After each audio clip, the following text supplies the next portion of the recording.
የእስልምናው የፕሮቴስታንቱ ዝማሬ እውነት ጉዳይ ብሎ ኢትዮጵያና ኢትዮጵያዊነትን ያቀነቅናል ወይ?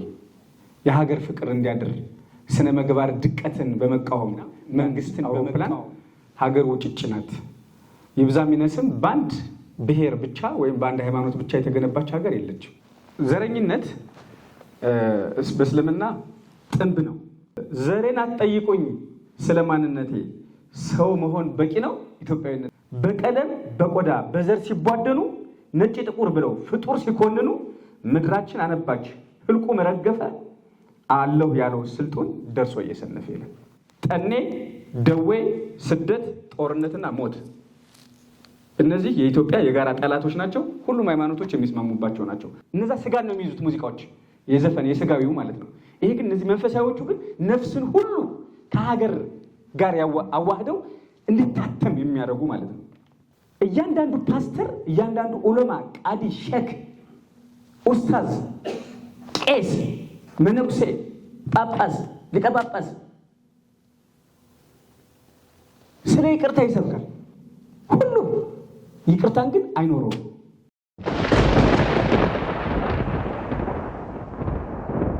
እንደምን ዋላችሁ። ኢትዮጵያና ኢትዮጵያዊነት በአራቱ ሃይማኖቶች በጣም ግዙፍ ርዕስ ነው። በጣም ሰፊ ነው። ኢትዮጵያና ኢትዮጵያዊነት ብቻ በኢትዮጵያ ኦርቶዶክስ ተዋሕዶ ቤተክርስቲያን ብቻ የሚለው ሰፊ ጊዜ ይወስዳል። በእስልምና ራሱን ችሎ ሰፊ ጊዜ ይወስዳል። በ30 ደቂቃ በ40 ደቂቃ ፕሬዘንቴሽን ከዛ በኋላ ባለ 30 እና 40 ደቂቃ ውይይት የሚጠናቀቅ አይደለም። ያው መንገድ ለመጫር እና ለመለኮስ ያክል እንደሆነ ትረዱታላችሁ ተብሎ ይጠበቃል። እንግዲህ ኢትዮጵያ ስንል አሁን ያለችውን ኢትዮጵያ፣ ለወደፊት የምትኖረውን ኢትዮጵያና ያለፈችውን ኢትዮጵያ ጭምር ይዘን ነው። በዚህ ኢትዮጵያዊነት ስንል ደግሞ እንግዲህ ተክለማርያም ፈንታዬም ሌሎቹም እዚህ ከመዝገበ ቃላት ጋር በተያያዙ ከአማርኛ ቋንቋ ጽሑፎች ጋር በተያያዙ የጻፉ ሰዎች ታሪኩ ፋንታዬም እና ሌሎች አለቃ ኪዳነ ወልድ ክፍሌ፣ ደስታ ተክለ ወልዶ ዘተርፈ ስታዮቸው ቺዊ የምትለውን ወገናዊ ቅጽል እንደሆነች ያስቀምጣሉ። እና ኢትዮጵያ ስንል ሀገሯን እንዲሁም በውስጧ የሚኖረውን ሕዝብ ይጨምራል። አጠቃላይ ማንነቱንም ይይዛል ማለት ነው። ሀገር ማለት መሬት፣ ሰፈር፣ መንደር ብቻ ሳይሆን ትዝታና ተስፋ፣ ስጋትና ስንቁንም ጠቅለል አድርጎ ይይዛል። ኢትዮጵያዊ ስንል ደግሞ የዛ ሀገር ባለቤትነትንም ይጨምራል ማለት ነው። ወገናዊ ቅጽል ስለሆነ ወገንተኝነትን ይገልጻል ማለት ነው። ኢትዮጵያና ኢትዮጵያዊነት ስንል ደግሞ ማንነትን ጭምር ይይዛል ማለት ነው። እንዲህ ተንተነን ስናስቀምጠው፣ ስለዚህ ኢትዮጵያና ኢትዮጵያዊነት ስንል ተራራና ኮረብታ ሸንተረሩን ብቻ ሳይሆን ሰውን ከነባህሉ ከነግሱና ከነግሳንግሱ ያጠቃለለ ነው የሚሆነው። በአራቱ ሃይማኖቶች ስንል አራቱ ሃይማኖቶች እነማን ናቸው ስንል ኦርቶዶክስ፣ እስልምና፣ ካቶሊክ እና ፕሮቴስታንት ናቸው። በዚህ መሰረት ኢትዮጵያና ኢትዮጵያዊነት በአራቱ ሃይማኖቶች ርዕሳችን ነው። እንደዚህ ካልን እነዚህ አራቱ ሃይማኖቶች ስለ ኢትዮጵያና ኢትዮጵያዊነት ምን ይላሉ? ያገባቸዋል ወይ? ይመለከታቸዋል ወይ? ጉዳያቸው ነው ወይ? የእኔነት ስሜት ይሰማቸዋል ወይ? ወይስ የኢትዮጵያ ኦርቶዶክስ ተዋሕዶ ቤተክርስቲያን ብቻ ናት? አሁን ባነሳሁት ርዕሰ ጉዳይ ነው ያነሳሁት። ርዕሰ ጉዳዩ ራሱ ይጠባል፣ ሰፊ ስለሆነ ጥልቅ ስለሆነ በመዝሙር መንዙማና ነሽዳ ላይ ነው። መዝሙር መንዙማና ነሽዳ ላይ ነው የሚያጠነጥነው ማለት ነው እንጂ በስዕላት ላይ ራሱን የቻለ ጉዳይ ነው። በቅርስ ላይ በብዙ ኢትዮጵያና ኢትዮጵያዊነት በብዙ ርዕሰ ጉዳይ ያለው በውስጡ 90 PhD ያሰራል፣ 90 ማስተርስ፣ 90 ዲግሪ ያስይዛል። ብዙ ይሰራበታል ራሱን እየተነጠለ ማለት ነው። በመዝሙር በመንዙማና በነሽዳ በዚህም ተመርጠው ጥቂቶች ተመርጠው ማለት ነው። አጠቃላይ 50 የሚሆኑ መዝሙራት ማለት መዝሙራት የሚለውን አንዳንድ ጊዜ ለመዝሙርም ለመንዙማም ለነሽዳ እጠቀምበታለሁ። ምክንያቱም የጋራ ፍች ስላላቸው ማለት ነው። ዶክተር መሐመድ አሊ፣ ዶክተር ሀሰን ካውም ይህንን ነገር በተደጋጋሚ ሲጠቀሙበት ውዳሴ ምስጋና የሚል የጋራ ትርጉም ተሰጥቶታል። ስለዚህ መዝሙር የሚለውን መዝሙራት ይሆንና ለሁሉም ይጠቀምበታለሁ። በተናጥል ስጠራቸው ደግሞ መዝሙር፣ መንዙማና ነሽዳ እያልኩ እጠራቸዋለሁ ማለት ነው። በእነዚህ ውስጥ ኢትዮጵያና ኢትዮጵያዊነት እንዴት ቀርቧል? ምክንያቱም ቀላል ርዕሰ ጉዳይ አይደለም። ለምሳሌ አይታችሁ ከሆነ የዶክተር አብይ አህመድ ወደ ስልጣን ሲመጡ 2010 መጋቢት ላይ ፓርላማ ላይ በዘመነ ኢህአዴግ እንግዲህ ስለ ኢትዮጵያ አብዝቶ ፓርላማ ላይ ከተናገሩት መሪዎች መካከል እሳቸው አንደኛው ናቸው። አንድ የፓርላማ ንግግር ላይ ደጋግመው አልቆጠርኩትም እንጂ አንድ ሰው ሲናገር እንደሰማሁት ወደ 20 ምናምን ጊዜ ሲል ሰምቼዋለሁ። ከዛም ሊያልፍ ይችላል፣ ከዛም ሊያንስ ይችላል። ግን ከዛ በፊት የነበሩት በተለይ ከ1983 ወዲህ ኢትዮጵያ የሚለውን ቃል ሲጠሩት እያቅለሸለሻቸው፣ እያጠወለወላቸው፣ እየተናነቃቸው ነው። ሀገሪቱ እርሷ እያሉ ነው የሚጠቅሱ። እሳቸው ፓርላማ ላይ በዛ በሚነዝር በእርግጥ በዛ ንግግራቸው ነው ከገጠር እስከ ከተማ ከሀገር ውስጥ እስከ ውጭ ሀገር ህዝቡን በጠቅላላ ያሰከሩት። ምክንያቱም ኢትዮጵያዊነትን በተግባር አይደለም በወሬ ራሱ የተራበ ህዝብ ስለሆነ ቢያንስ በወሬ በቃል ደረጃ የጠገበበት ቀን ቢኖር የፓርላማው የመክፈቻ ንግግር ነበር እና ይሄን ዩቲዩብ ላይ ገብታችሁ እዩት። ዩቲዩብ ላይ ገብታችሁ ብታዩት ከ200 ሺህ በላይ አልታየም። ከ200 ሺህ 300 ሺህ እኔ ባየሁት መልኩ ማለት ነው። ማክሲመም ብትሄዱ ከ1 ሚሊዮን በላይ አልታየም። ያገኘኋቸው ዩቲዩቦች ከ200 ሺህ እስከ 300 ሺህ አካባቢ ናቸው። እናንተ ካገኛችሁ ግን እርግጠኛ ሁኜ የምነግራችሁ ከ1 ሚሊዮን በላይ አልታየም። በንግግር ደረጃ ስለ ኢትዮጵያና ኢትዮጵያዊነት ዲስኩር አሰምቶ ትንታኔ አቅርቦ ከ1 ሚሊዮን በላይ የታየለት አንድም ኢትዮጵያዊ ባለስልጣን፣ መሪ፣ ታዋቂ ሰው የለም። ይሄን በድፍረት ነው የምነግራችሁ። ካገኛችሁ ደግሞ ላኩልኝና ደግሞ ሌላ መድረክ ላይ ታረማለሁ ማለት ነው። ልብ በሉ። ሰው በንግግሩ በዚህ መጠን መታየት ካልቻለ ቴዲ አፍሮ ግን ስለ ኢትዮጵያ የሚለውን ሙዚቃ እና ከኦርቶዶክስ ደግሞ ሊቀ መዘምራን ቴዎድሮስ ዮሴፍ ከእስልምና ደግሞ ሙንሽዶች ያቀረቡትን መንዙማና ነሽዳና መዝሙር ገብታችሁ እዩት። ስለ ኢትዮጵያ የተዘመረው ዝማሬ ከ10 ሚሊዮን በላይ ታይቷል።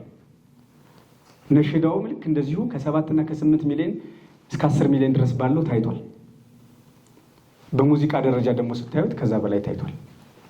ከ10 ሚሊዮን በላይ ከ10 ከ11 ከ12 ሚሊዮን በላይ ታይቷል። ስለዚህ በዚህ በኪናዊ ለዛ ታሽቶ ተለውሶ የሚቀርብ ጉዳይ የሰው ልብ ላይ ቤት የመስራት ጉዳይ፣ መሰረት የመጣሉ ጉዳይ፣ እንደገና ዘመንም የመሻገሩ ጉዳይ አለ የማይባል ሀቅ ነው ማለት ነው። ይሄ ቅጥፈት አይደለም፣ ባጭሩ ቅጥፈት አይደለም፣ ውሸት አይደለም፣ እውነት ነው። የዛሬ 30 ዓመት የሰማኸውን ሙዚቃ አትረሳው። የሆነ ቦታ ላይ ከፍቅረኛ ጋር ሆነ ወንዙ፣ የለበስከው ኮት፣ የለበሰችው ቀሚስ፣ ጉርድ ወዘተረፈ የዛሬ 30 ዓመት የሰማኸውን የፕሬዚዳንት መንግስቱ ንግግር ግን ላታስታውሱ ትችላለህ። የኪነ ጥበብ ጉልበቱ ከባድ ነው። ስለዚህ ኢትዮጵያና ኢትዮጵያዊነትን በንግግርና በጽሁፍ ከመግለጥ በላይ በኪናዊ ለዛ አዋዝቶ ማቅረብ በሰዎች ልብ፣ በዜጎች ልብ ዘንድ በጽኑ መሰረት ላይ ለመጣል አንደኛው ብቸኛው ባንልም አንደኛውና ዋነኛው መሳሪያ ነው የሚል እምነት ስለነበረኝ በዛ ነው ሰርች ያደረግኩ ማለት ነው። ከ1983 እስከ 2013 ድረስ ያሉትን ማለት ነው። በዘመነ ኢህአዴግና በዘመነ ብልጽግና ኢትዮጵያና ኢትዮጵያዊነት በምን አይነት መልኩ ቀርቧል፣ በምን አይነት ድምፀት፣ በምን አይነት ቶን ተገልጧል የሚሉትን ማየት ነው። በወቅቱ የነበረው በእነዚህ ውስጥ የሚገልጡት ሀገራዊ ክስተቶች፣ ለውጦች ምን ይመስላሉ የሚሉትን የሚነካካ ነው ማለት ነው። በዚህ መሰረት የእስልምናው የፕሮቴስታንቱ ዝማሬ እውነት ጉዳይ ብሎ ኢትዮጵያና ኢትዮጵያዊነትን ያቀነቅናል ወይ? የሀገር ፍቅር እንዲያድር ስነ ምግባር ድቀትን በመቃወም መንግስትን በመቃወም ይሄን ነገር ይሰራሉ ወይ? እስልምናው ላይ ይሄ አለ ወይ? ምን አይነት ቱባ ጉዳዮች ተነስተዋል? ምን አይነት መባያ ጉዳዮች አሉ? የመሳሰሉትን ጭምር ነው የተነሳው ማለት ነው። እንግዲህ ሃይማኖቶቹ እና ሃይማኖተኞቹ ለሀገር ግንባታ ያበረከቱት አስተዋጽኦ አለ ወይ? መዋጯቸው ምንድን ነው? የመሳሰሉት የሚለውንም ይጠቃላል። እኔ ሀገር ውጭጭ ናት ብያ ነው ማምነው። ሀገር ልክ እንዳንድ ቤት፣ ልክ እንዳንድ አዳራሽ፣ እንዳንድ መኪና፣ እንዳንድ አውሮፕላን ሀገር ውጭጭ ናት። ይብዛ ሚነስም በአንድ ብሔር ብቻ ወይም በአንድ ሃይማኖት ብቻ የተገነባች ሀገር የለችም። ነገር ግን በማዋጣት ደረጃ ግን የአንበሳውን ድርሻ የሚይዙ አሉ፣ ምንም ጥርጥር የለውም። በድፍረት የምናገረው የኢትዮጵያ ኦርቶዶክስ ተዋሕዶ ቤተክርስቲያን የአንበሳውን ድርሻ ትይዛለች ኢትዮጵያ ላይ ሀገር በመገንባት ብሔራዊ ስሜት በመፍጠር በብዙ ነገሮች ማለት ነው። አሁን በሌሎች የሚታየው ግን እኛ 100% ግን ኢትዮጵያን እኛ ብቻ ነው የገነባናት ግን ማለት እብደትም ቅዠትም ነው። አብሮም አያኗኑርም፣ ትክክለኛ ትርክትም አይደለም። አንተ 90% ብትገነባ 10% እንኳን ሌሎች መስጠት አለብህ። አሁን ይሄ የምነግራችሁ 90% ምለው ዝም ብዬ የራሴን ነው እንጂ ጥናት ላይ የተመሰረተ አይደለም። ያ ማለት ግን ሀገር ውጭጭ ናት። አንዱ ቤት ለመስራት ጭቃ አቀብሏል፣ አንዱ ገለባ አቀብሏል፣ አንዱ እንጨት አቀብሏል፣ አንዱ ብረት አቀብሏል፣ አንዱ መሰላል አቀብሏል። የማን ይበልጣል? ውይይት ይፈልጋል። በማስረጃና በመረጃ መሟገት ይቻላል። በሌላ ጊዜ ሌላ ርዕሰ ጉዳይ ላይ። በዚህኛው ርዕሰ ጉዳይ ላይ ግን አንድ መተረኪያ መንገድ ስለሆነ ታሪክን፣ ፖለቲካን፣ ኢኮኖሚን፣ ማህበራዊ ህይወትን፣ የህዝቡን ስነ ልቦና መተረኪያ መንገድ ስለሆነ አለ ወይ ነው እንደ ማስረጃ ተደርጎ ስለሚቀርብ ማለት ነው።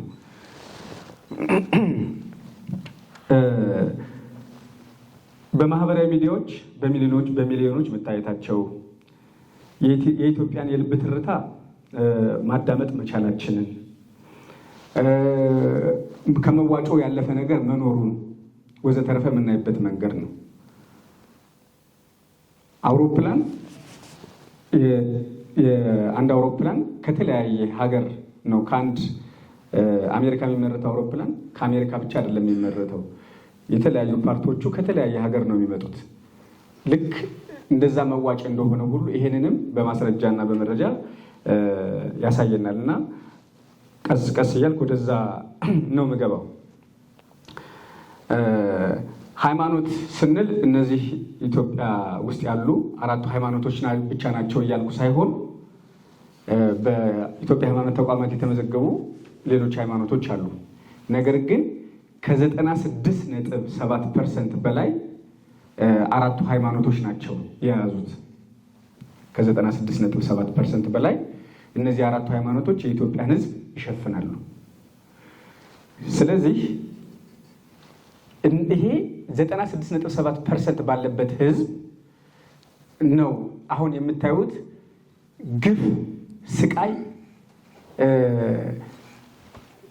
ቤንሻንጉል ላይ ማህፀን ላይ ያለን ህፃን ከሆድ ውስጥ ቀዶ የሚያወጣ፣ ሻሸመኔ ላይ የሰው ልጅን ዘግዝቆ የሚሰቅል፣ ሰውን ቤንዚል አርገፍክፎ የሚያቃጥል፣ በምስራቅም በሰሜንም በደቡብ። በቅርቡ የሰማነው ዜና ሽሬ ላይ ደግሞ የልጆቹን እናት ከልጆቹ ፊት አርዶ የሄደ ሰው ይሄ ሁሉ ኢትዮጵያ ውስጥ የተፈጸመ ግፍ ነው። አሁን በወፍ በረር ጥቂቶችን ለማንሳት ማለት ነው። ይሄ ሁሉ ግፍ የሚታየውና የማይታየው ሚዲያ ላይ የወጣውና ያልወጣው ነገር ሁሉ የተፈጸመው በዚህ ሃይማኖተኛ ህዝብ ነው። ከሌላ ማንም የመጣብን የለም። በነዛ በ3 ነጥብ ምናምኖች ብለን ራሳችን አንሸውድም። በ2 ነጥብ ምናምን ፐርሰንቶች ነው እንጂ በኦርቶዶክስም አይደለም፣ በፕሮቴስታንትም አይደለም፣ በካቶሊክ አይደለም፣ በሙስሊምም አይደለም ብለን ራሳችን ልንሸውድ አንችልም። እንግዲህ መዝሙር ማለት መጽሐፍ ቅዱስ እንደሚነግረን ቋንቋ ነው። በመንፈሳዊ ቅኔ እርስ በርሳችሁ ተነጋገሩ ይላልና ማለት ነው። መዝሙር ይሄ ነው። በመዝሙር ውስጥ ምስጋና አለ። በመዝሙር ውስጥ ልመና አለ። በመዝሙር ውስጥ ብሶትን መግለጥ አለ። በመዝሙር ውስጥ ፈጣሪ ማመስገን ብቻ ሳይሆን ሰዎችንም ማመስገን አለ። ሀገርን ማመስገን አለ። ሕመምን መግለጥ አለ። ትካዜን መግለጥ አለ። ዝማሬ ብዙ ነገሮችን የተሸከመው ስለዚህ ግዙፍ ፍኖት ነው ማለት ነው። መዝሙር ይሄ ነው። መዝሙር እማሄ፣ ስባሄ፣ ምስጋና የሚለውን ትርጓሜ ይይዛል። መንዙማ ነዘመ፣ ገጠመ የሚለውን ይይዛል። እዚህ ብርሃኑም እንዳስቀመጡት ደረደረ፣ አስተካከለ የሚል ትርጉም ነው ያለው። በቅደም ተከተል አስቀመጠ፣ ደረደረ፣ ከምት ከግጥም ከትንታኔ ጋር የሚያያዝ ትርጉም ነው ያለው። መንዙማ ነዘመ፣ ጠየቀ ነው። መንዙማ መሰረቱ ኢትዮጵያ ውስጥ እንደሆነ ይታመናል። ነሽዳ አማለ፣ ጠየቀ እንደማለት ነው። ይሄ ምንጩ ከአረብ እንደሆነ ይታመናል።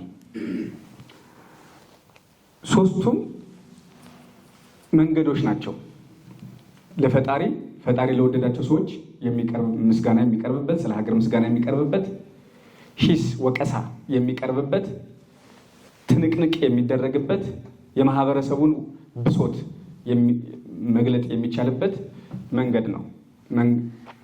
ምስጋና ብቻ ሳይሆን ሰው መዝሙር፣ መንዙማ፣ ነሽዳ ሲባል ለፈጣሪ ብቻ የሚቀርብ ይመስለዋል። አይደለም። የማህበረሰቡን መከራ፣ ሰቆቃ፣ ችግር ሁሉ ይገለጥበታል። መንግስት ይሄስበታል። መንግስት ይወቀስበታል። በጣም ደፋር ዘማሪያን ሙነሽዶች ይሄን ያደርጉበታል።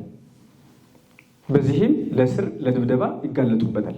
በሙዚቃ ብቻ አይደለም። ይሄ ማህበራዊ ቀውሶች የሚነቀሱት፣ የማህበረሰብ ህጸጾች የሚነቀሱት በሙዚቃ ብቻ አይደለም። በመዝሙርና በመንዙማ በነሽዳም አለ። ወደ ታች ስንመጣ በእነዚህ ውስጥ ያገኟቸው ምንድናቸው? ፖለቲከኛ መዝሙሮች አሉ። አጽራረ ኢትዮጵያ ብዬ ያስቀመጥኳቸው አሉ። ሀገራዊ ድምፀት ያላቸው አሉ። ማህበራዊ ድምፀት ያላቸው አሉ። ገዥና ገናና መባያዎች ብዬ በኢትዮጵያ ኦርቶዶክስ ተዋሕዶ ቤተክርስቲያን ብቻ ብዬ ያስቀመጥኳቸው አሉ። በኦርቶዶክስ፣ በካቶሊክ፣ በፕሮቴስታንት ብዬ ያስቀመጥኳቸው አሉ። በኦርቶዶክስ እና በእስልምና ያስቀመጥኳቸው ብያሉ። እንደገና ደግሞ የኦርቶዶክስና የካቶሊክ ብቻ አለ። ኋላ እመጣላችኋለሁ። ድንግል ማርያምን አሁን ኦርቶዶክስና ካቶሊክ ብቻ ናቸው የሚያስሷት የሚያጠነጥኑ። ከዛ መጨረሻ ላይ ደግሞ የኦርቶዶክስ ብቻ አለ። ስለ ደሴት ኢትዮጵያ የክርስቲያን ደሴት ናት ብላ የምትዘምር ኦርቶዶክስ ብቻ ናት። ስለ ነብርነት ኢትዮጵያዊ መልኩን ነብር ዥንጉርጉርነቱን ብትል፣ ስለ ቅዱስ ጊዮርጊስ ገበዝ ነው ብላ በተደጋጋሚ የምታነሳ እሷ በኢትዮጵያ ኦርቶዶክስ ተዋሕዶ ቤተክርስቲያን ብቻ ያሉ መባያዎች አሉ ማለት ነው። ስለዚህ አሁን በቀሩት ደቂቃዎች ደቂቃ ያልቅ ምልክት አሳይ።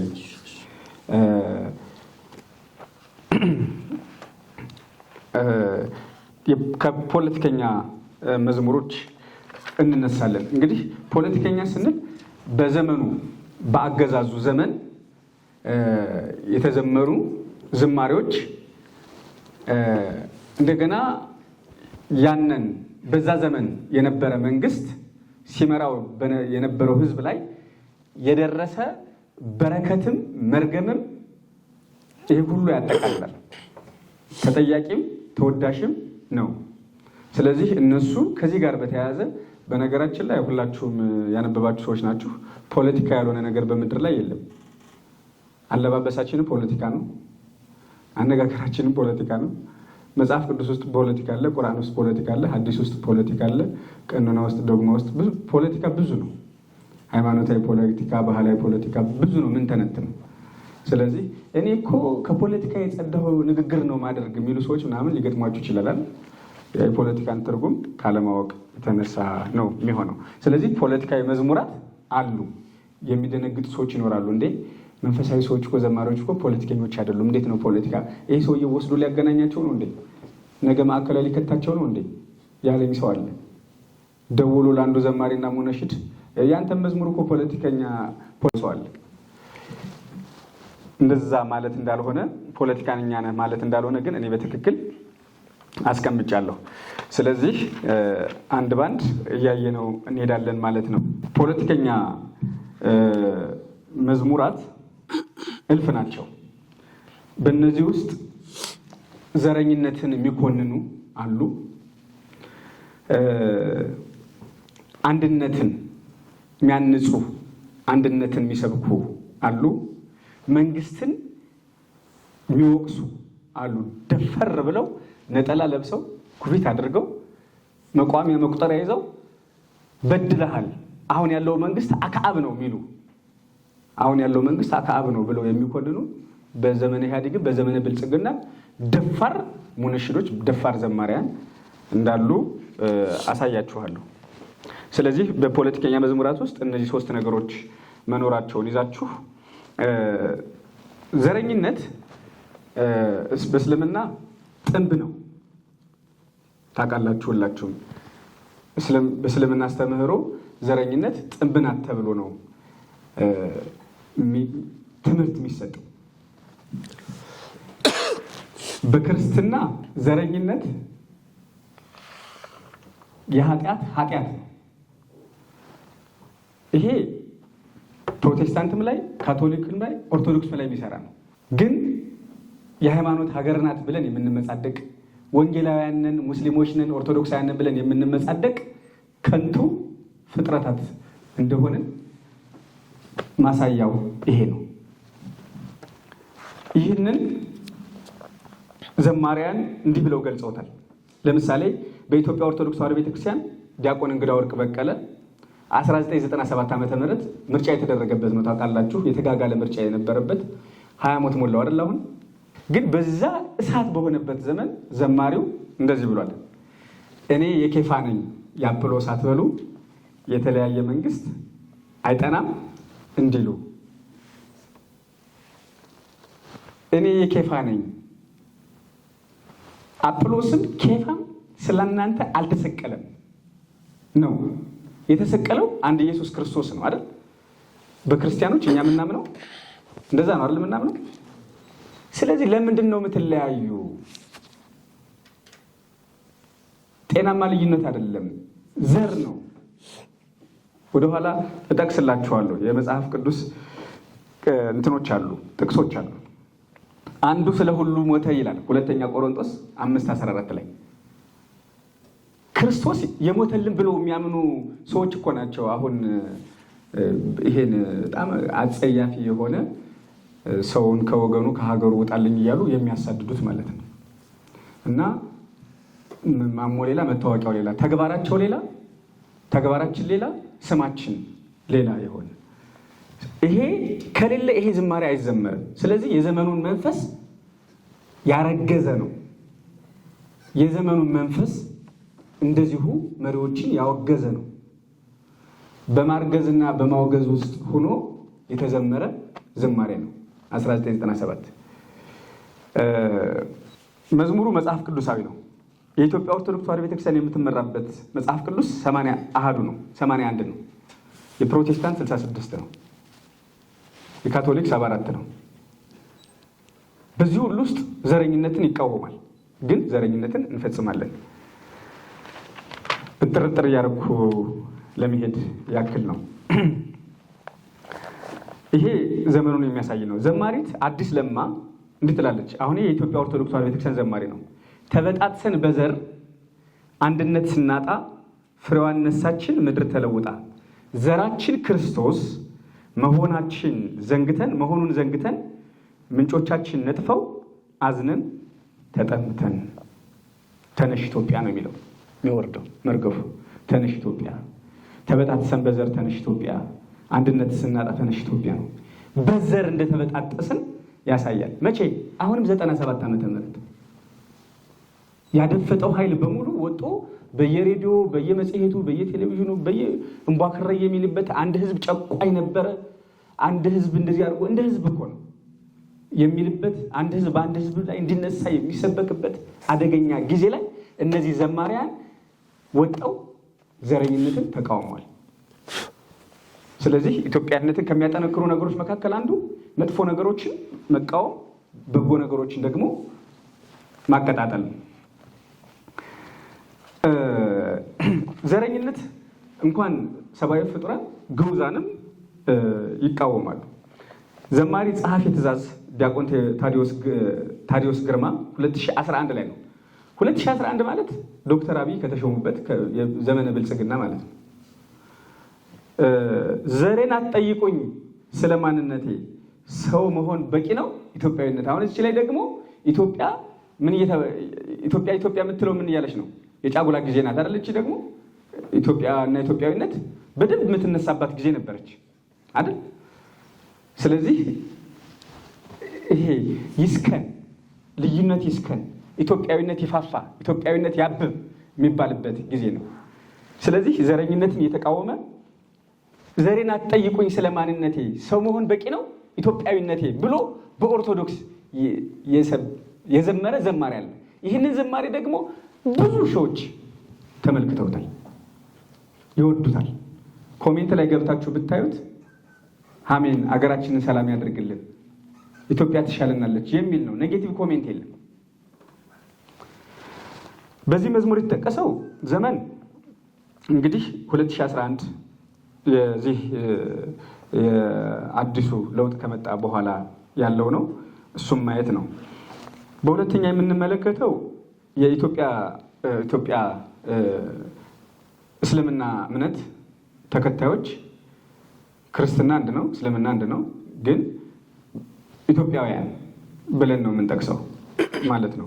በመንዙማና በነሽዳቸው ያሉትን ማለት ነው። እስልምና ስለ ዘረኝነት ምን ይላል? ዘረኝነት እና ዳፋው የሚል አቡ ቢላል የጻፈው ነው።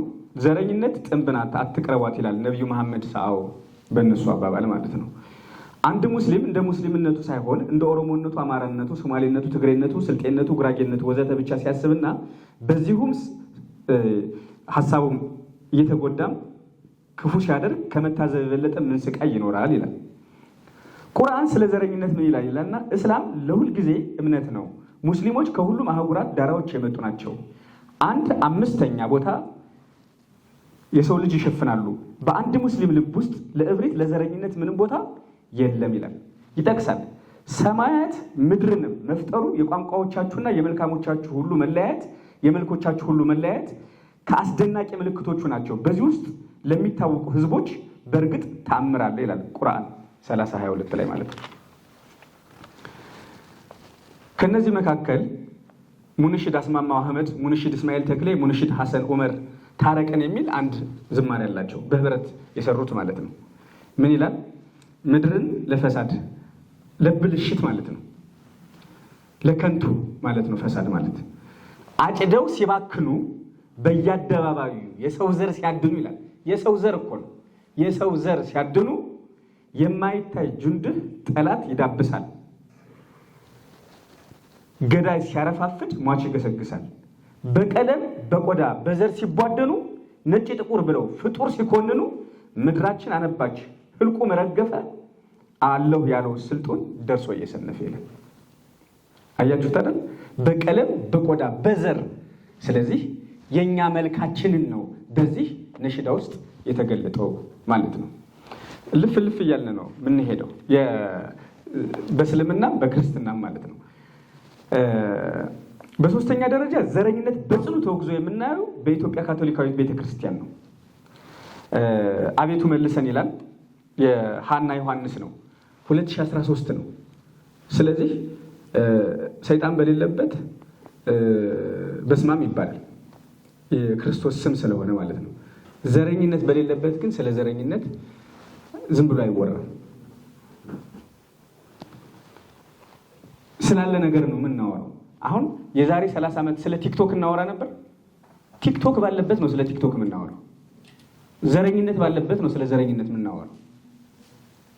በተለይ በዛም ዘመን በዘመነ ኢህአዴግም በዘመነ ብልጽግና ዘረኝነት እንዳልቀረ እነዚህ ዘማሪያን ያነሱት ርዕሰ ጉዳይ መሆኑን አውቆ ዘረኝነትን ከአእምሮ ከአስተሳሰብ ማጥፋት መስራት ግድ ይለናል ማለት ነው። የካቶሊክ ዘማሪዋ እኛ በኃጢአት ተዘፍቀናል ትላለች። የህይወት ምንጭ አንተን ረስተናል። ውሃ መቋጠር የማይችሉ የተሸነቆሩ ጉድጓድ ሰርተን ጠፍተናል። ወንድም በወንድሙ ላይ በክፋት ተነሳ፣ መለያየት ስር ሰዶ ፈጣሪውን ረሳ። አያችሁት በአንድ እንዴት እንደሚቆሙ ዘረኝነትን ለመቃወም የሚሄድበት ርቀት ይሄ ነው። ዘረኝነት ኃጢአት ነው ትላለች። ኃጢአት ደግሞ የእግዚአብሔር ማጣት ነው። ኃጢአት በነገራችን ላይ ኃጢአት ማለት እግዚአብሔርን ማጣት ማለት ነው ባጭሩ። ስለዚህ ዘረኝነት ኃጢአት ነው። ወንድም በወንድሙ ላይ በክፋት ሲተነሳ መለያየት ስር ሰዶ ፈጣሪውን ረሳ። ፈጣሪን ያስረሳል። ፈጣሪን ሰው ሲረሳ ደግሞ ጨካኝ ነው የሚሆነው ማለት ነው። በኦሪት ዘፍጥረት ከምዕራፍ 4 ላይ የሚገኝ የቃየልና የአቤል የአዳም ልጆች ናቸው። የዛን ታሪክ ታውቁታላችሁ። ሰው ዘሩ አንድ ነው። አዳም፣ ሔዋን፣ ሐዋ። አንድ ግንድ የነበረው ሰው ግን ምክንያት ፈልጎ አንድ ከመሆን ይልቅ ምክንያት ፈልጎ በቀለም በቆዳ እየተቧደነ ሲገዳደል እናየዋለን ማለት ነው። አራተኛ የፕሮቴስታንት ነው። አሁን ፕሮቴስታንት ስለ ዘረኝነት ምን አሉ የሚለውን ነው። ጌታ ኢየሱስ የሞተላቸው በጎች ሁሉ የእነርሱ ናቸው። በማን ርስት ነው የምንጣላው? ተው እንመለስ፣ ፍርድ አለ ኋላ። ምድር ሰፊ ናት፣ ምን ያገፋፋናል? መነካከሳችን ያጠፋፋናል። በአንድ ቤት ማደር ቢያቅታቸው አብርሃምና ሎጥ ቤተሰብ ናቸው። ችግር የለም ወይ ግራ ቀኝ መሄድ? ከማን ተማር ነው ወገን ማሳደድ የለም። እንዳንድ ልብ መካሪ የሆኑበት እንዳንድ ቃል ተናጋሪ የሆኑበት ነው ዘረኝነት ላይ እዚህ ምናየው ማለት ነው። ሁለተኛው አንድነትን ሲያንጹ ነው የምናያቸው። የአንድነት አናጺዎች ናቸው። ዘረኝነትን መጥላት ማለት አንድነትን መስበክ አይደለም። ጥቁር መጥላት ማለት ነጭ መውደድ ማለት አይደለም። አንድ ላይ ልናያይዙ አንችልም። እነዚህ ሃይማኖቶች በዝማሪያቸው በመንዙማቸው በነሽዳቸው ስለ አንድነት ያነሳሉ። ከጎህ መቅደድ እስከ ጽልመት መንደድ አንድነትን በሚቃተትባት ሀገር አንድነት መጥፋቱ የሚያሳዝንና አንገትን የሚያስደፋ ጉዳይ ቢሆንም ቅሉ ዛሬም ህብረት፣ ወንድማማችነት የሚናፍቁ እልፍ ናቸው። በኢትዮጵያ ኦርቶዶክስ ተዋሕዶ ቤተክርስቲያን መዝሙራት ስለ አንድነት ምን ይላሉ የሚለውን ናንሳ። መራራው ሕይወቴ በሚለው ዝማሬ ዳሯ እሳት መሀሏ ገነት ለእኛ ሚስጠን ፍቅር አንድነት ይላል ዘማሪው። ዳሯ እሳት መሀሏ ገነት ለእኛ ሚስጠን ፍቅር አንድነት። ዝማሬዎቹ በቃ መንግስተ ሰማያት ለመግባት ብቻ ምእመኑን መንግስተ ሰማያት ማስገባት ብቻ አይደለም ጉዳያቸው፣ ወይም ለሰማይ ብቻ አይደለም እየሰሩ ያሉት የምድሩን አሁን ይወቅሷቸዋል አይደል? አንዳንድ ፖለቲከኞች በእርግጥ የሚወቅሷቸው የሚገርማችሁ የራሳቸው መሪው ሌላ ይላል፣ ከታች ያለው ካድሬ ሌላ ይላል። ገጥሟችሁ ከሆነ አሁን በቅርቡ የሰማሁት ሃይማኖቶች ለኢትዮጵያ እድገት ለኢትዮጵያ አለማደግ አስተዋጽኦ አላቸው ብለው የሚያነሱ እልፍ ናቸው። ለኢትዮጵያ እድገት መቀንጨር፣ ኢትዮጵያ እንዳታድግ በጎን ደግሞ መሪዎቹን ደግሞ የተናገሩትን ደግሞ እዩ ደግሞ ሌላ ጊዜ ራሳቸው እኮ ነው ከኢህአዴግም ከብልጽግናም የተናገሩት። ደግሞ በሌላ ጊዜ ሞቅ ሲላቸው የተናገሩት ሊሆን ይችላል። እንግዲህ ግቡና ዩ ቪዲዮ አጫጭር ቪዲዮዎችን ታገኛላችሁ። እና አሁን አንድ መሪ የሰማሁት ያው ስምን ከመጥቀስ ብዬ ነውና ከሀፍትን መፍጠር የሚል ትንታኔ ለካቢኔዎቹ ሰብስቦ የተናገረ ነው። የኢትዮጵያ መሪዎች ከመሪዎች አንዱ ነው። የኢትዮጵያ ኦርቶዶክስ ተዋሕዶ ቤተክርስቲያን የሰራቻቸውን ህንፃዎች ይሉ አንድም ቦታ ለምን አመጣታቀም ይህ ሁሉ እንዴት ሰራቸው እያለ ነው የሚተነትነው። ጠዋት ይህን ብሎ ከሰዓት የራሱ ካድሬ ለኢትዮጵያ ኦርቶዶክስ ተዋሕዶ ቤተክርስቲያን ለኢትዮጵያ ድህነት ይላል አቦይ ስብሃት። ይሄው እኮ ነው የኢህአዴጉ መሪ እዛ ሌላ ይላል። አቦይ ስብሃት ደግሞ የሐዋሳ ስብሰባ ላይ ምን ይላል? ለኢትዮጵያ እድገት መቀንጨር የኢትዮጵያ ኦርቶዶክስ ተዋሕዶ ቤተክርስቲያን ተጠያቂ ናት ይላል። አይናበቡም ማለት ነው።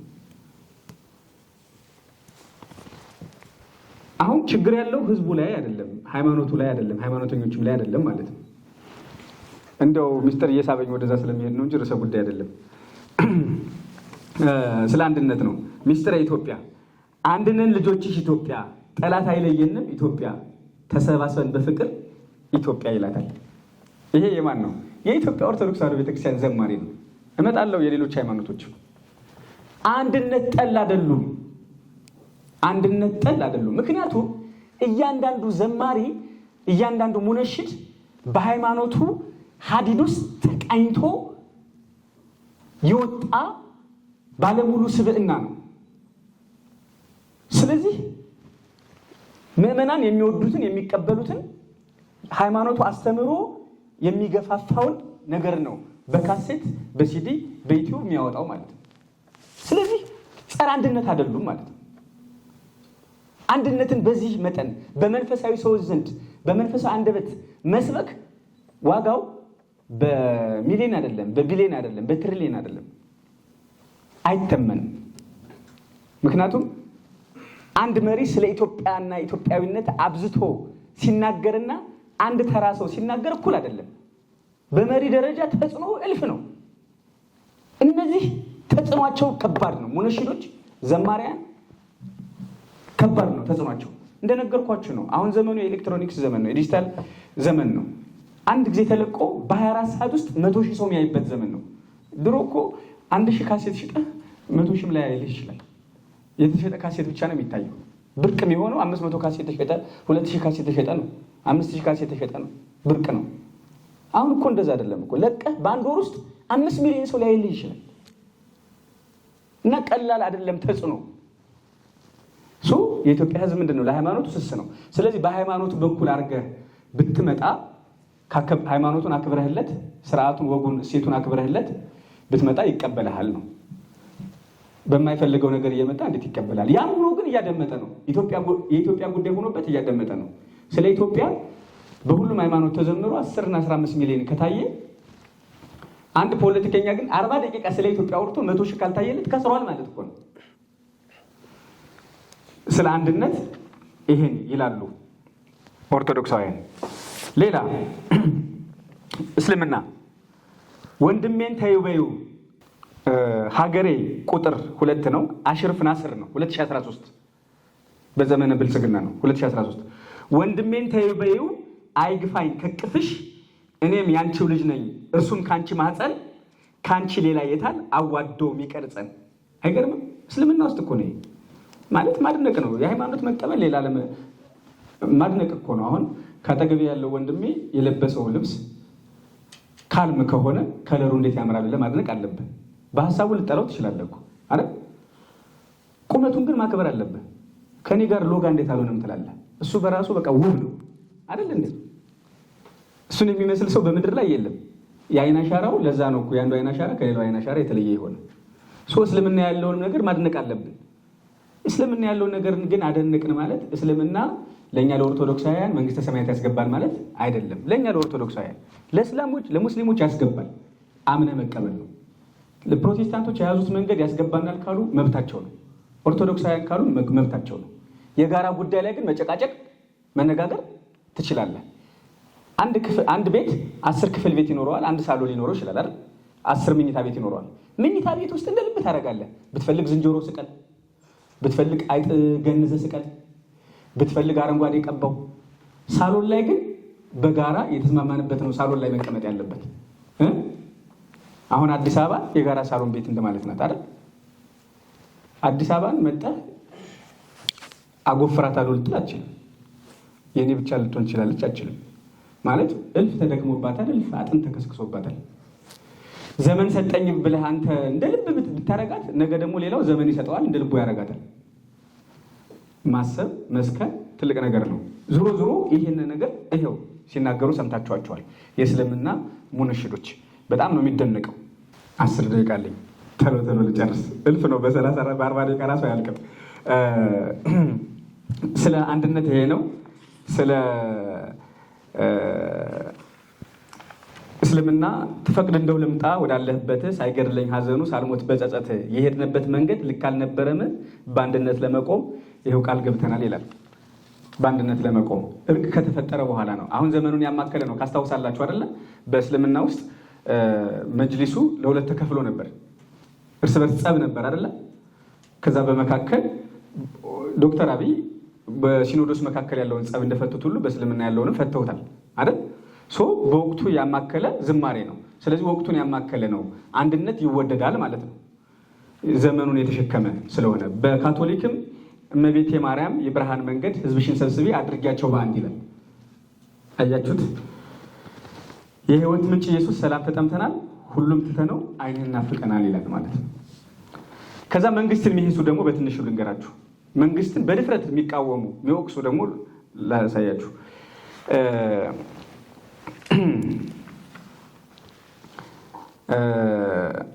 ዲያቆን እንግዳ ወርቅ በቀለ ቁጥር 5 ነው 1989 ነው። የሁሉም ዓይን አንተ ተስፋ ያደርጋል በሚለው ዘማሬው እንዲህ ይላል። የሁሉም ዓይን አንተ ተስፋ ያድርጓል፣ ምሕረት ቸርነት ይጠባበቃል። ሸክሙ ከብዷል አቅልልልን፣ ያለ አንተ ጌታ ሌላ ማን አለን? እንጨት ለቃሚ ባልቴት ነበረች፣ በሰራፕታ በድህነት ያለች። በአክዓብ ምክንያት ረሃብ ሆኗል፣ ወደ ሞት ልንወርድ ተዘጋጅተናል። አክዓብ ማን ነው? መሪ ነው አይደለ? ንጉስ ነው አይደል? እንደ አክዓብ ኤልዛቤል የምትባል ምን ነበረችው? ሚስት ነበረችው። ስለዚህ የናቡቴን ርስት ቀምተው ገድለው ያን ሁሉ ደም አፍስሰው በዛ ምክንያት እግዚአብሔር ተቆጥቶ ሰማይ ከ3 ዓመት ከ6 ወር የተለጎመበት ኤልያስም በሰራፕታዋ ሴት ጋር ሂዶ በእንግድነት ሂዶ ረሃቡን የተቋቋመበት ከ3 ዓመት ከ6 ወር በኋላ የተለጎመው ሰማይ የተከፈተበት። ይሄ ሁሉ የሆነው በማን ምክንያት ነው? በአክዓብ። ምን አድርጎ? ነቢያትን አሳዶ ርስት ቀምቶ ግፍ ሰርቶ። አክዓብ ማን ነው? መሪ ነው አይደለ? መቼ ነው የተዘመረው? በዘመነ ኢህአዴግ። ስለዚህ በመለስ ምክንያት በኢህአዴግ ምክንያት ምን ሆናል እያለ ነው? ሞት፣ ረሃብ በዝቷል እያለ ነው። ስለዚህ የዘመኑን ሁኔታ በደንብ ይገልጹታል ማለት ነው።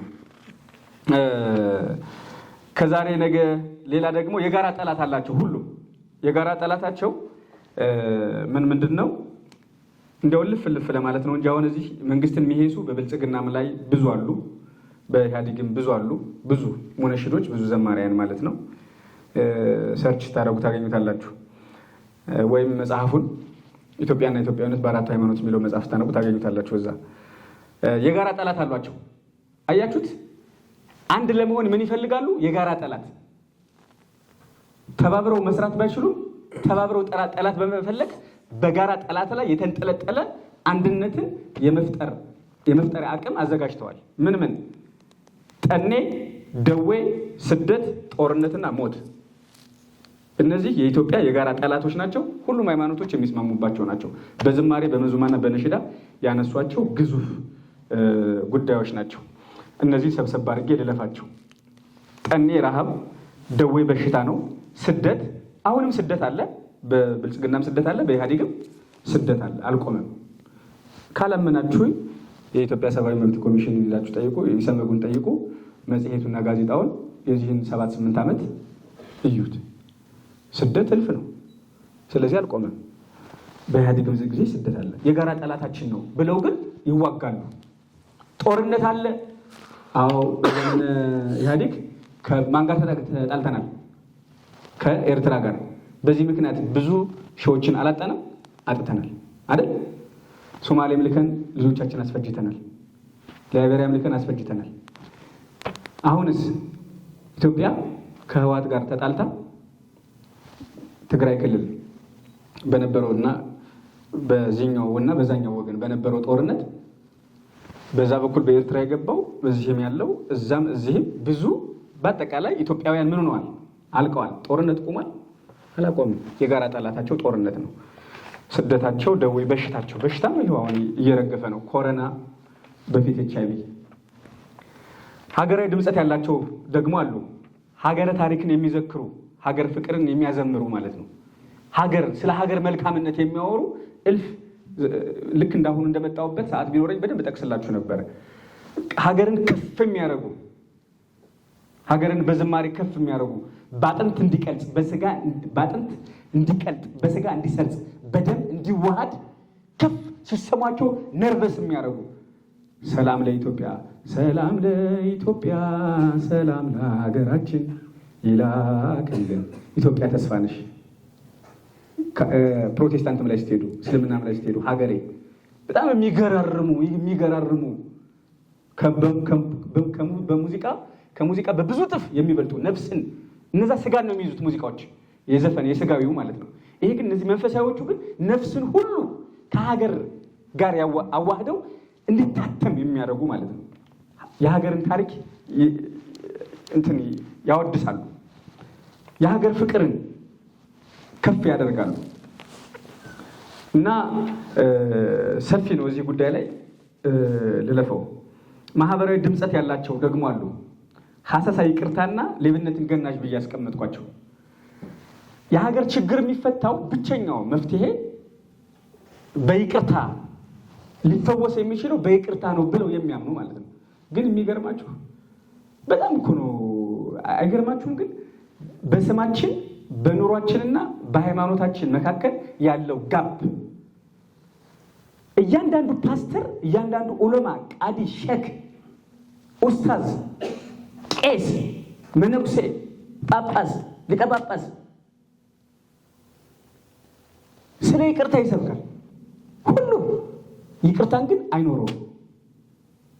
የኢትዮጵያ ትልቁ ጠባሳዋ በሚሰብኩትና በሚኖሩት መካከል ያለው ጥልቅ ገደል ግዙፍ መሆኑ፣ የጠለቀው ገደል መግዘፉ ነው።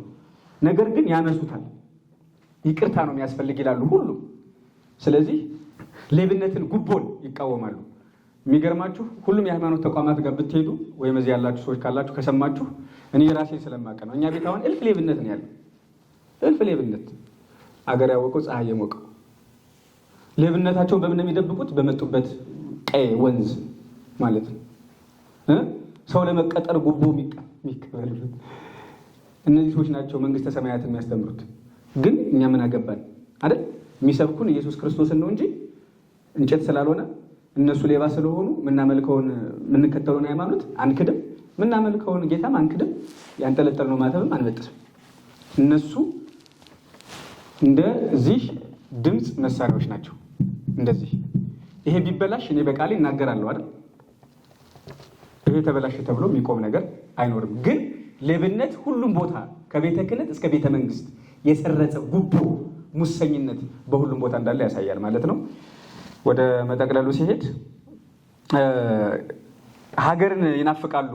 ታምናላችሁ? ሀገርን ይናፍቃሉ፣ ትናንትን ይናፍቃሉ። አሁን ወያኔ ኢህአዴግ ናፋቂ፣ ትምክህተኞች፣ ጠባቦች እና ናፋቂዎች፣ ትናንት ናፋቂዎች ብሎ ታርጋውን ላይ ያወጣላቸው ነበር ለቤተ እምነቶች። ትናንትን የሚናፍቁ ህልም ነው አታገኙም ይሏቸዋል። የሚገርማችሁ ግን አሁንም ይናፍቃሉ ትናንትን። ይሄው ግቡና እዩት። ትናንትን ናፋቂዎች ናቸው። የትናንቱን ሰላም፣ የትናንቱን ልማት፣ የትናንቱን ፍቅር፣ የትናንቱን ሀገራዊ አንድነት። ኤርትራ ከኛ ጋር የነበረችበት ጊዜ አይደለ? አንድነቱን ቢናፍቁ ምን ችግር አለው? ሰላሙን ቢናፍቁ ግን ይናፍቃሉ። ወደድንም ጠላንም እነሱ ይናፍቃሉ። ሌላ ገዥና ገናና መባያዎች ተብሎ የተቀመጡ አሉ። በኦርቶዶክስ፣ በእስልምና፣ በካቶሊክና በፕሮቴስታንት ኢትዮጵያ የፈጣሪ ሀገር ናት ተብሎ ይታመናል። ኢትዮጵያ የቃል ኪዳን ሀገር ናት ተብሎ ይቀመጣል። ናፋቂ ናት ተብሎ ይቀመጣል። ርዕሱን ብቻ ነው የምገልጸው ማለት ነው። በኦርቶዶክስና በካቶሊክ በፕሮቴስታንት ብቻ የተቀመጠ መባያ አለ። በኦርቶዶክስና በእስልምና ኢትዮጵያ ምርጥ ሀገር ናት፣ የተለየች ሀገር ናት፣ ከሁሉም ሀገር የተለየች ናት። በእስልምና በቁርአን በዚህ ይቅርታ በሐዲስ እና በሌሎች ኪታቦች ተጠቅሳለች። እንደ ሉቅማን እንደነ ሙአይመን እንደ ቢላል ትልልቅ ሰዎች አሏት ተብሎ በእስልምና ትጠራለች። እንግዳ ተቀባይ ሀገር ናት ተብሎ ይጠቀሳል። በዚህ ደግሞ ኢትዮጵያዊ አቤሜሌክ እና የመሳሰሉትን ንግስት አዜብ፣ ጃንደረባው በመጽሐፍ ቅዱስ የተጠቀሱ ናቸው። ምርጥ ሀገር ናት፣ ልዩ ሀገር ናት፣ ሀገረ ሕሩያን ናት፣ የተለየች ሀገር ናት። በመጽሐፍ ቅዱስም ከ45 ጊዜ በላይ ስሟ ተጠቅሷል ተብሎ ይታመናል። እውነትም ነው። ስለዚህ በሁለቱ ሃይማኖቶች ዘንድ የተለየች ሀገር ናት ይላል። የተለየ ህዝብ ግን የለንም። እንግዳ ተቀባይ ሀገር ናት ይላሉ። በመረጃና በማስረጃ ተቀምጧል። እንግዳ የምንቀበል ሀገር ናት። የመጀመሪያውን እንግዳ የተቀበለች አሳይለም ሆም የምትባለው እች ሀገር ናት ተብሎ ተቀምጧል። እነሱም ያነሱታል በተደጋጋሚ ማለት ነው። በኢትዮጵያና በኦርቶዶክስና በካቶሊክ ብቻ የተቀመጠች ድንግል ማርያም ኢትዮጵያ ለድንግል ማርያም ርስት ተደርጋ ተሰጣለች ብለው ያስተምራሉ፣ መጽሐፍ ጠቅሰው ማለት ነው። በዚህም ዘማሪዎቹ ያነሳሉ። ስለዚህ ኢትዮጵያ ድንግል ማርያም አገራችንን ኢትዮጵያን ጠብቂልን ብለው ይዘምራሉ ማለት ነው። ለኢትዮጵያ ለድንግል ማርያም አሳልፈው ሰጠዋታል። ሰው እምነቱና ሀሳቡን ነው የሚወልና እንደ ሀሳባቸው ይደረግላቸው፣ አይከፋኝም። በኦርቶዶክስ ብቻ ደግሞ ያለ ደሴት ሚላላት። ደሴት ሲሉ ግን የኦርቶዶክስ ብቻ ናት እያሉ አይደለም። እዚህ ላይ መጽሐፉ ላይ እንዳስቀመጥኩት የኦርቶዶክስ ናት ብቻ ሳይሆን ደሴት ናት። በዙሪያዋ የሃይማኖት ሀገር ናት። ለኦርቶዶክስ ብቻ የተሰጠ አይደለም። በእነሱ አቀማመጥ በሚጠሉ ሰዎች መካከል ኦርቶዶክስ የኦርቶዶክስ ደሴት ናት ብለው ነው የሚሉ ሰፊ ክርክር አለው። እዚህ ማከራከር ስላልሆነ ዞሮ ግን ደሴት ብለው ያነሳሉ። ነብርነት ኢትዮጵያዊ መልኩ ነብር ዥንጉርጉርነቱ የሚለውን ደጋግሞ ያነሳሉ። የራሳችን መልክ አለን ብለው ያነሳሉ። ከዛ ቅዱስ ጊዮርጊስን በተለየ መልኩ ያነሱታል። የአስራት ገበዝ ማለት ጠባቂ ማለት ነው። ገበዝ ማለት ጠባቂ ማለት ነው። የኢትዮጵያ ጠባቂ ቅዱስ ጊዮርጊስ ነው ብለው ከታሪክ ጠቅሰው ያነሳሉ። ተክለ ጻዲቅ መኩሪያን፣ የጳውሎስ ኞኞን፣ ሌሎች በርካታ መጽሐፎችን ቅዱስ ጊዮርጊስ የፒያሳው ጊዮርጊስ አድዋ ድረስ ዘምቷል አይደል? ፈረንጆችም ጽፈውታል፣ የእኛም የታሪክ ምሁራን ጽፈውታል። ታቦቱ ከወታደሮች ጋር አብሮ ሂዶ ቆሞ ተዋግቷል። አሁን ለማያምን አያምንም። እግዚአብሔር የለም ላለ ሰው በቃ የለም፣ ለራሱ አይኖርለት። አለ ብሎ ለሚያምንስ ይኖርለታል። ስለዚህ እንትን ነው፣ ብዙ ክርክር አያስፈልገው። ቅዱስ ጊዮርጊስ ነው የዛን ጊዜ ጦርነቱን ያሸነፈው ያላሸነፈው። ያምናሉ፣ ኦርቶዶክሳውያን ያምናሉ ነው። ገበዟ ጊዮርጊስ ነው፣ አስራቷ ድንግል ያለው ዘማሪው ለዚህ ነው። ይሄ ኦርቶዶክስ ላይ ብቻ ነው። ዙሮ ግን ኢትዮጵያ እንዳጠፋ ለቅዱሳኑ ለእግዚአብሔርም ተሰጣለች። ሰጣኝ ግን እኛ ምን እናደርጋለን? እርስ በርስ እንገዳደላለን። ጧት እንጸለያለን፣ ጧት እንዘምራለን፣ ከሰዓት እንዘፍናለን። ከአንገት በላይ ታቦት ነን፣ ከአንገት በታች ጣዖት ነን። ጧት ስለ ይቅርታ እንሰብካለን፣ ማታ ወንድማችን እንጋደላለን። ሂዱ በየአብዛኛው የኢትዮጵያ የገጠር ቦታዎች ሰው ገድሎ እስከ 7 የሚገዳደልበት ጥቁር ደም ብሎ አዲስ አበባ ብትኖር አዲስ አበባ ድረስ መጥቶ የሚገድልን እልፍ ቦታዎች። አሁን ይሄ ብዙ ሼክ ኡስታዝ፣ ኡላማ፣ ቃዲ፣ ፓስተር እና ቄስ መነኩሴ ሰባኪ ባለበት ሀገር ነው። በየቀኑ ስንት ፓስተር እንደሚመረቅ ታውቃላችሁ አይደል? ስንት መጋቢ እንዳለ፣ ስንት ቴዎሎጂ የኛ ኦርቶዶክስ ላይ ደግሞ ቅዱስ ሥላሴ እና ቅዱስ ጳውሎስ ሳይጨምር በየክፍለ ሀገሩ ስንት እንደሚመረቅ ታውቃላችሁ? በድቁና በቅስና እንደሚመረቅ። ይሄ ሁሉ ግን ተሰብስቦ አሁን ያለውን ችግር መቅረፍ አልቻለም። ስለዚህ የደመደምን ስንሄድ ኢትዮጵያ እኛ ኢትዮጵያውያን ሃይማኖቱ ሳይሆን በእኛ ውስጥ ያለው እኛንን በሃይማኖት ውስጥ ያለ ነው ወደሚለው መደምደሚያ ይወስደናል። ቢሆንማ ኑሮ ጫካ ያለውንም ብትጠይቁት የሆነ ሃይማኖት አለው። አዲስ አበባ ያለውንም መሪ ብትጠይቁት ሃይማኖት አለው። ጄኔራሉም ሃይማኖት አለው። እሱ በሃይማኖቱ ውስጥ አለ እንጂ ሃይማኖቱ በሱ ውስጥ የለም። ምን እንደማለት ነው? ድንጋይ በውሃ ውስጥ አለ እንጂ ውሃ በድንጋይ ውስጥ የለም። እንደዚህ ከሆነ ደግሞ ትኗኗራለህ እንጂ አትዋሃድም። ካልተዋሃድክና ካልሰረጸብህ ደግሞ ለውጥ አታመጣም። በአጠቃላይ ይህንን ይመስላል። እጅግ አድርጌ አመሰግናለሁ።